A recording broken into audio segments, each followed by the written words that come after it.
បងប្អូនយើងខ្លះនៅពេលដែលមន់ឈឺគាត់ផ្ដោតទៅលើថ្នាំបាទមន់ឈឺអីបន្តិចផ្ដោតទៅលើថ្នាំ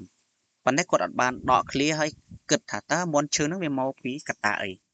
ឬក៏មកពីមូលហេតុអ្វីដែលធ្វើឲ្យមន់នឹងឈឺបើសិនជាយើងរកមូលហេតុឬក៏ដើមចំនៃជំងឺដែលធ្វើឲ្យមន់យើងឈឺនឹងអត់ឃើញទេបងប្អូនត្រៀមតែលុយបាទពិសេសឃើញគេផ្សាយឲ្យស្ដាច់ថ្នាំនេះប្រកែស្ដាច់ថ្នាំនោះចេះចោះទៀតចាស់ទិញណាអញ្ចឹងចំណាយលុយទៅលើអាថ្នាំហ្នឹងនឹងចំណីឬក៏អីផ្សេងៗទៀតមកកាណូវ៉ាក់សាំងអីនៅមិនទាន់គិតទៀតបងប្អូនសួរថាចំណេញកន្លែងណាយើងក្នុងនាមយើងជាអ្នកចិញ្ចឹមអញ្ចឹងមុននឹងយើងសម្រេចចិត្តប្រើប្រាស់ថ្នាំអង់ទីប៊ីយោទិកបងប្អូនត្រូវរកពីមូលហេតុឲ្យឃើញសិនតើវាឈឺមកពីកត្តាអីកត្តាទ្រុងឬក៏កត្តាអី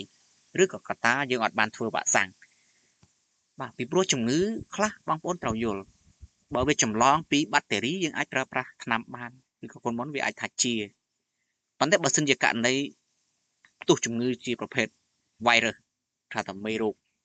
ជាជំងឺញូកាសបាទលាកទងសួតផ្លូវដង្ហើមឬក៏ជំងឺអាសន្នរោគអានឹងអត់មានថ្នាំព្យាបាលទេបងប្អូនណាបាទអញ្ចឹងមុននឹងយើងប្រើប្រាស់ថ្នាំឬក៏អីយើងត្រូវស្វែងយល់ពីអាមូលហេតុឬក៏រោគមូលហេតុតើមុនយើងឈឺវាដោយសារអី